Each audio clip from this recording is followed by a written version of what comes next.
গাছা তুই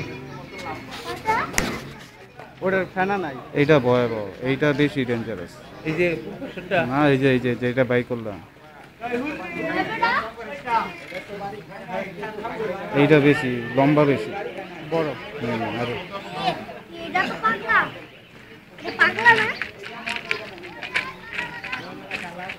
দেখছেন এটা কত লম্বা? এটা বলে মহিলা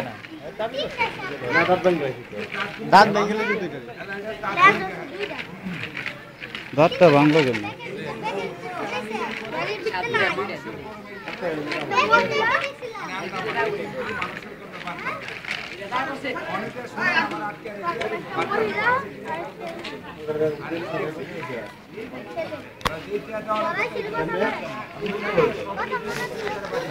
লেখা